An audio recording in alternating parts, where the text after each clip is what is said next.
Hey y'all, what's up? Big Will here, and welcome back to another episode of our All the Mods 10 to the Sky Let's Play. In today's episode, we're going to get into some productive metalworks, and we're going to get started on some mystical agriculture. So without further ado, let's get into it.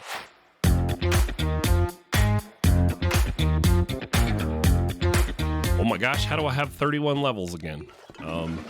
Don't mind me, I'm just over here, getting drained. This should be, actually, we should do something about this because this is slow and kind of a pain. Maybe we'll look into that today too. But on the clipboard here, we've got productive metalworks listed out. I've already made up a bunch of the materials. The reasons we need to get into that are I want to be able to make blaze rods out of the blaze powder we're already getting, and we need to get into geoores and start generating some resources that way. So if you want to look at the barrel here, this is pretty much what we're going to need to get started, I think, I hope. And yeah, we'll go from here. So we're going to use a powered coil instead of one that runs on lava, if I can figure it out. And that should be pretty nice considering we got power gen going on. I did work around the base a little more. We have this little bit of island here, and I've got most everything covered. I'm trying to figure out what I want to do about, the bottoms still. You got to be careful too with all the stuff that, like, if you got a bunch of dangly or a bunch of flowing water, it can make lag too. So we're going to have to be kind of careful about that. But for productive metalworks, we're going to head downstairs because we're eventually going to probably want a couple of these setups and we're going to want to automate them. So for now, we're just going to throw it here in the middle. And these are a big old structure. So you're going to need, I have liquid heating coils here. We have powered heating coils there. I think we can use the powered ones now. So let's try that. So you need, for production metalworks, you need a base, a 3x3 base of your coils. And then you're going to need one up on the outside. You need all of these. Corners don't have to be there. Just the three on the sides, but you can do it how you'd like to. The taller you make it, the more it will hold. And right now we're going to come back and we're going to take our corners off. I just used them to make it easier to make it. And then now we need a couple of other things. We're going to need a drain. We're going to need we don't really need the foundry lava tank anymore because we already have power. We should be able to put that there, right? Is that how this works? I don't know. I've not tried this powered one, so I don't really know how it works. Let's see. Does the powered one work? Can I use the powered one?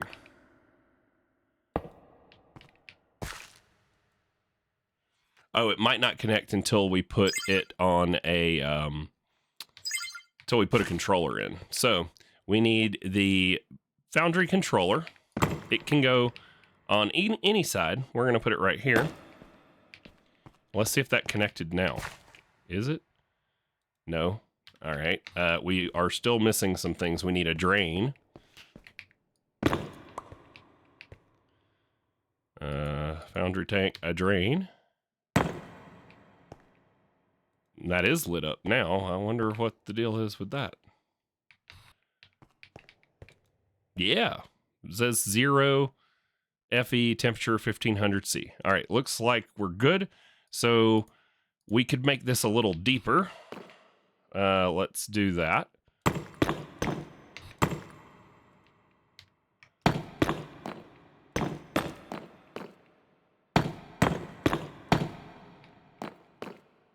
Okay. And all we have left are, under our drain, we will use either the casting basin or the casting table. But let's go take a look at the Productive Metalworks quest line. See where we are there. Let's see. What is it called? Where is that one? Is there not a quest line for it? There may not be a quest line for it. Would you look at there? Is it under the cool things? Yeah, it's in here. Where was it? There we go. Right up here. So It'll walk you through everything you need here, but it wants us to take a casting basin, and we're going to put cast full blocks worth of 1 ingot into compressed sand in order to make a geode. Place compressed sand into the basin, and then use the tap to drain on a drain above the basin to deliver the material to it. Wait a second for it to cool off. And it gave us here, talking about making geodes, it gave us a block of raw iron. Then it gave us the sand. So I think what we're being told we need to do is we need to make a block of compressed sand like that. And then we're going to put it in here. And then we need a tap. And then it says to put the material in here. So we're going to put that in there. What do you mean? What's going on? Where does the power go? All right, let's see if we can figure this out together, because I really don't know what I'm doing with it. I don't understand why that's red like it's in the wrong place. Where does the power go? Not there. How do I use the powered coil? Does it have a ponder? It does not. Is there a book for productive metalworks? Big Book of Metallurgy. Okay, let's make one of those. Alrighty, so we made the book, and it tells nothing about the powered one. So we are going to break that out, and we are going to put the liquid heating coils back in. I don't know where those other ones just went, though. Did they get deleted?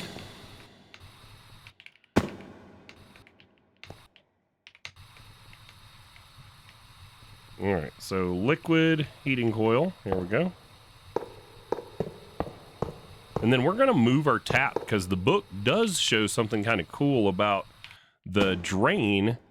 If you put the drain on a corner rather than in the middle, you can use both sides of the drain, apparently, which I did not know. So yeah, we can put a tap here and a tap here, and we can have our casting table and our casting basin like that. Now, what happened to... Did those powered coils just get broke? Oh, the foundry sucked them in. Okay, so let's get those out. And then now we need that tank that we had before, so we're going to put it in here. And then we just need some lava to restock it. I have no idea why the powered ones are not working. Kind of annoying, but all right, so now we have that, and if we put our compressed sand in here, this should make us an iron geode.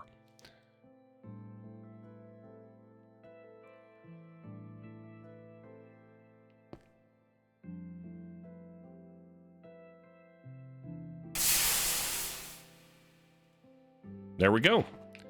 So now this thing will grow just like an amethyst crystal, and we can use any form of like auto harvesting type stuff. We could probably do it with, I mean, anything, but we have these growth accelerators that are directional that they're encouraging us to use. And I do believe that's what we're going to get into.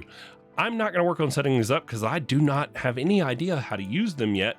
So I'm going to leave that for either later in this episode or the next one once I figure them out. But apparently we can make all kinds of geodes. So if you go look those up, it is what they're wanting us to use for some long-term resource gen. And there's a bunch of them here. We've got all kinds of stuff: uranium, silver, nickel. And we're going to be able to get resources much faster. Redstone, quartz, gold. Yeah, got lots. Diamond. Heck yeah. So yeah, we're gonna get more and more of these set up, and we will come up with a system for auto harvesting, and we will go over that in the future. But this is the foundry. This is how we're gonna mix metals and all sorts of stuff. we are also going to be able to use this to make blaze rods. That is one of the reasons I wanted to get into it, is because we do need blaze rods. So if we take blaze powder, which we're getting, and we put it in here, it should be able to melt it down. And then I'm going to just kind of void off this not quite enough of a of iron there. And now we've got molten blaze, but we need, I could have used that to make a mold. We're going to need a rod mold, which I don't think I've made already. Let's see. I have. There we go. Rod cast. So to make this, I just took a stick and then I put steel in the foundry and made it. Now, if we put this in here, now that we have our blaze in there, we should be able to make blaze rods. Wait for it. There you go. And this is something we could automate with a clicker of some kind or a hopper to pull them out. So you have a clicker set up here and then a hopper underneath, and you can automatically have it just make blaze rods. So we may end up with more than one of these set up, and I'm hoping to be able to figure out the RF control. There must be another piece. Let me see. Foundry. Foundry, is that it? Foundry. Okay, so foundry tank. I wonder if there's one of these. There we go. Foundry capacitor. I bet you that's what we need to be able to put the power in for the powered coils. Let's see. Black foundry. How do we make it? So we take a fire brick and we pour redstone over it. Okay, let's get all this. Let me get all this blaze rod out of here. And then we will make the electric one and see if we can get that to work together. All right, let's toss a block of redstone in here. See if it's gonna smelt it down.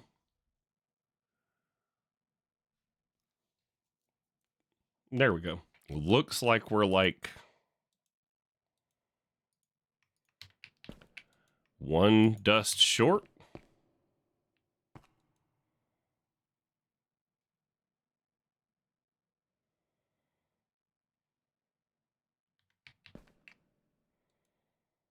There we go. So it takes 10 redstone dust. I guess maybe you get a bonus from doing the whole block. All right, so here's our capacitor, and I'd be willing to bet that if we take all this out and we put our powered heating coils back,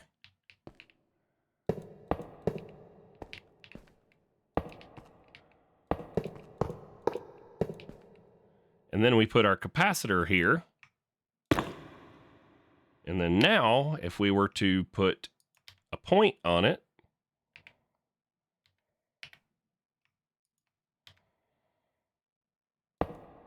aha, there we go. Now it has got 1500 C worth of temperature, and it runs off of power. No more feeding it lava. Hooray! Glad we figured that out together. So you need the capacitor in order to make powered heating coils work. And I think there's high-powered ones of these that I'm guessing do a better, like a higher temperature.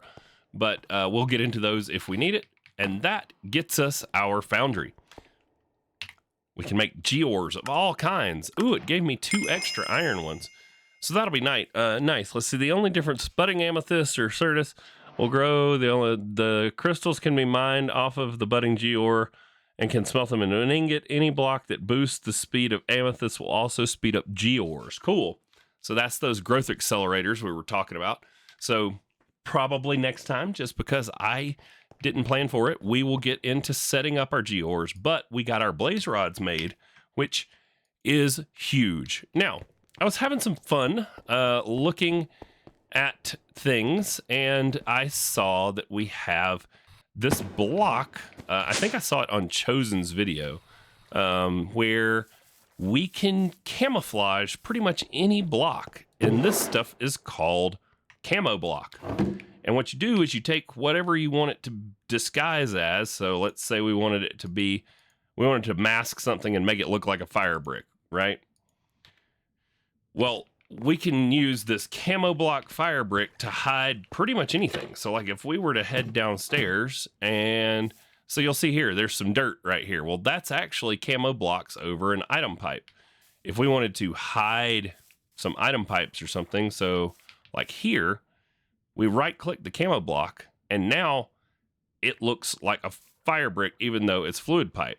So if we then just shift right click, or is it right click? We can take it off, I think by breaking it. I don't know. Let's see. Yeah, so then it gives us back our camo block. And then I want to say, let's see, right click with a block to disguise it, right click a camoed block to undisguise it. Okay. So there we go. And then if we right click it, it undisguises the block.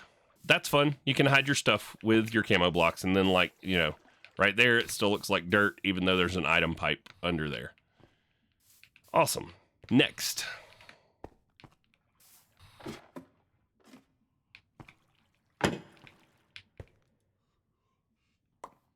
So down here in the bottom left, you're going to notice some mystical agriculture stuff. We've got an infusion crystal, which I've already made. I've actually already made all the way up to the master infusion crystal.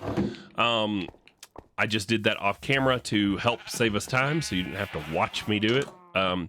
We've got these botany pots, which I don't know if I've discussed, but we set them up in here, and they are just growing inferium for us so that we have it for as we progress through the quest line.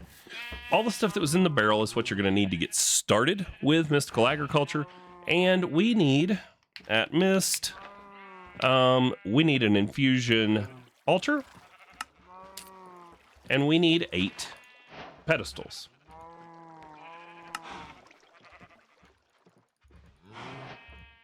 There we go. And I had all those materials in the barrel, and now the only thing we're really going to need is a redstone block to send it a signal. And we can get going. So I think I'm going to throw it right up here on top of this little hill that's kind of in between the areas. And when you throw down, if you've never dealt with mystical agriculture before, when you throw down your altar, it's going to show you where it wants the pedestals. And it's as simple as just placing, well, just placing the pedestals in the shadowed spots.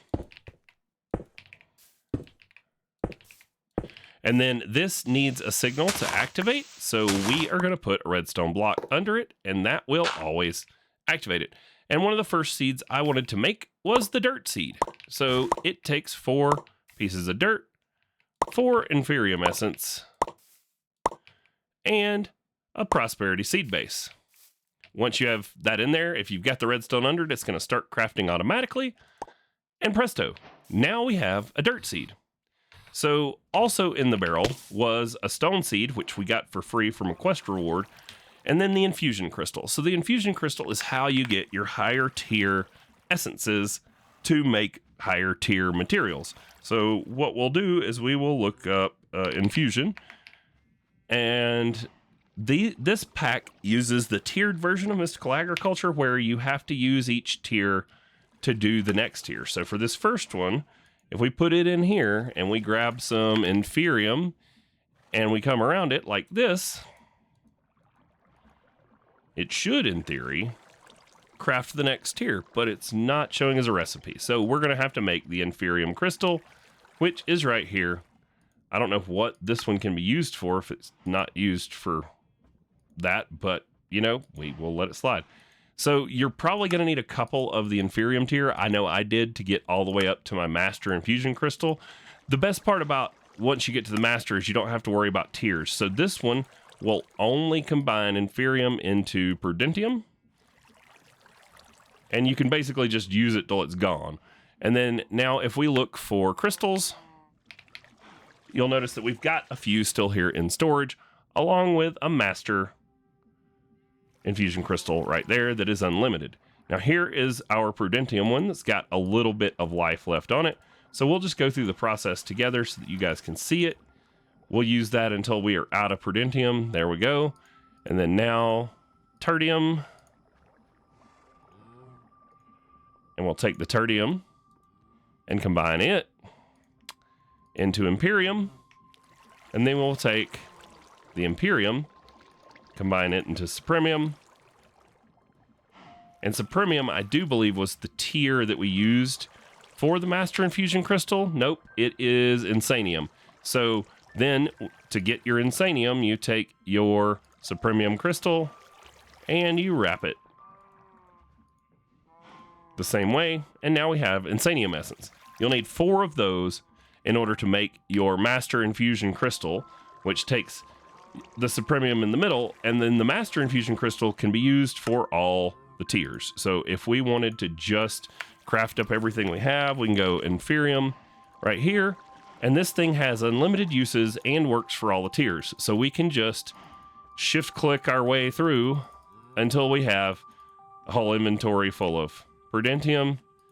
Keep going until we've used up all of our Inferium, or most of it. And then now we can take and put the Prudentium in here and do the same thing over and over without having to change out our crystals. Makes it a little more convenient.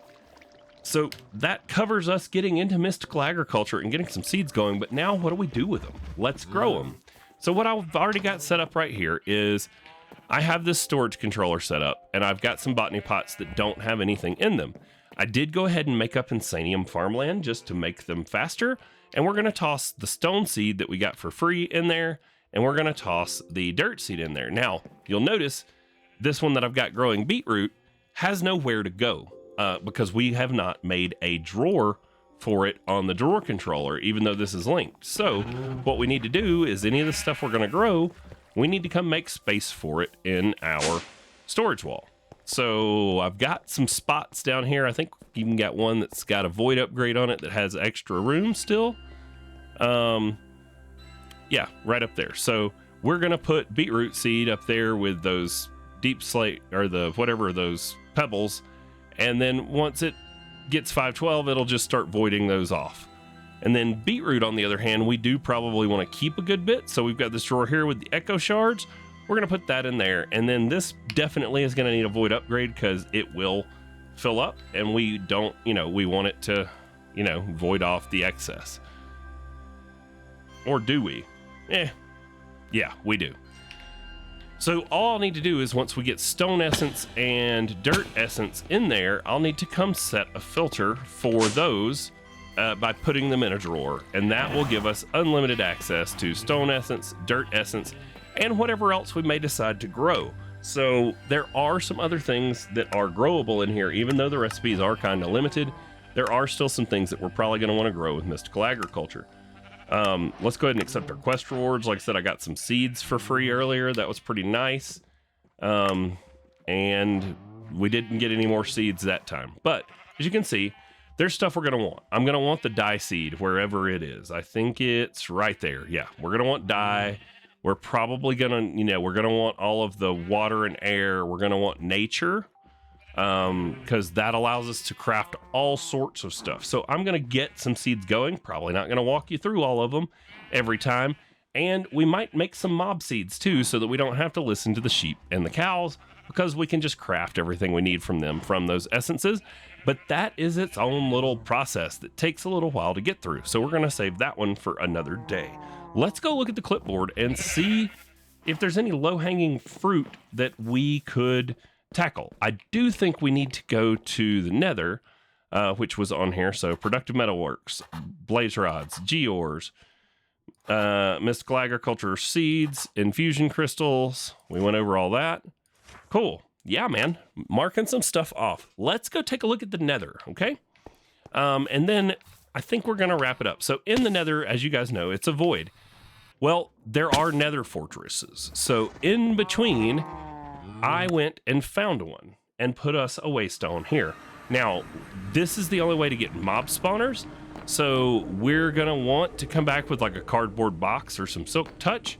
But as you can tell, this place is popping. So like we've got tons and tons of wither skellies.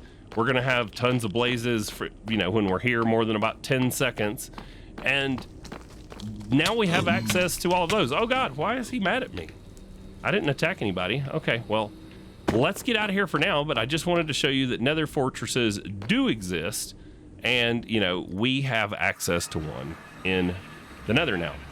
And I think that's going to do it. I think we're going to come in under time today and just wrap it up right here rather than trying to cram something extra in. I hope you guys liked it. I hope you learned something. I hope you're able to follow along. Thank you so much for the support on the series. If you haven't already, hit that like button, subscribe, ring that bell for notifications, and we'll see y'all next time.